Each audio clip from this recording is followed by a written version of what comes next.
When we hear things like, you don't go a mile for a person who won't walk 2 feet for you, and stop being committed to people who aren't committed to you.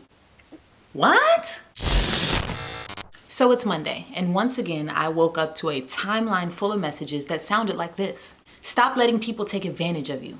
It's okay to walk away. Stop feeling guilty. Stop caring so much. Stop giving chances. Protect your peace.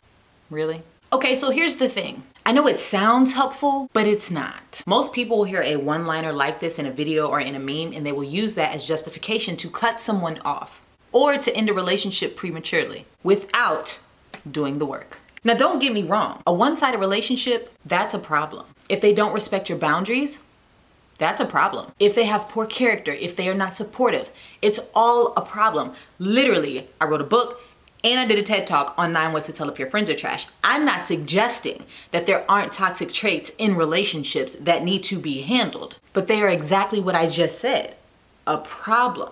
The goal isn't to see these qualities in your relationship and be like, well, I've put up with it long enough, I'm out.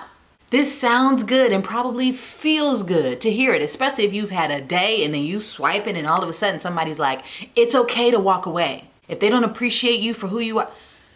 Videos like this make me mad.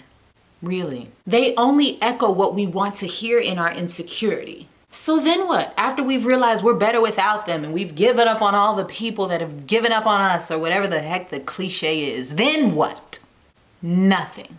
Now you got a whole lot of people out here bad trying to move from unhealthy relationship to healthy relationship with no plan, no tools, no resources, no nothing, no experience of even what it looked like to work through a difficult situation. They don't know how to start over in a healthy way. Want to know why? Because they didn't end in a healthy way.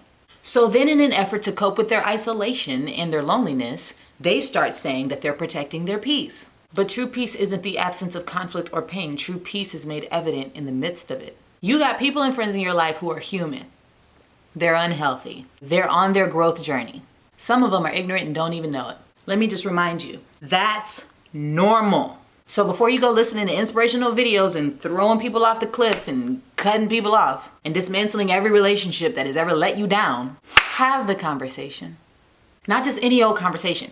People be like, I did have the conversation. I've been talking to this person for years and this person, and I'm like, can I just suggest that you might not be having the right conversation? Or maybe you're having the right conversation, but not having it at the right time, possibly? Or maybe just altogether, you're not having the heart conversation, the conversation that really matters. Talking to people about their issues isn't the conversation. Calling out people's flaws and how they hurt you and let you down and miss your expectations, not the conversation. At least not in totality. Seeking to understand before being understood, that's a conversation. Verbalizing your expectations, huge conversation. Setting boundaries, resetting boundaries, figuring out which ones are porous and which ones are like flexible and which ones, you like all of that, conversation. Being honest when you're actually in the conversation, calling out the elephant in the room, like being vulnerable and leaning into transparency, all of that, those are conversations. I can list like 10 more conversations, but I digress. My concern is that we feel entitled to no pain, no hurt, no disappointment, no tension in our relationships. And eventually this train of thought just leads us to being fed up with people. And then what we do is justify living a life of isolation and loneliness, talking about all I need is me and Jesus, or I'm better all by myself, or whatever. Like, no.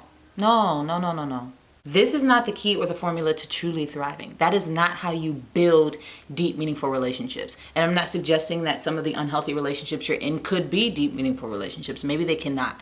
However, if you have practical tools and resources, not only on how to navigate difficult relationships, but also how to exit them healthily without burning bridges, or even to enter into new relationships without carrying all the baggage of the old relationships into that one, if that is what you want, if that is what you need more of, then you need to become a Heart Convos member. It's not enough just to see things on a timeline or a meme and heart and like stuff or whatever, because it makes you feel good in the moment. Like, I want you to be doing the work. I do. Again, whether that work leads you to healthy relationships that have potential to be that and to thrive, or even ending relationships well that need to be ended, either way, it's your journey.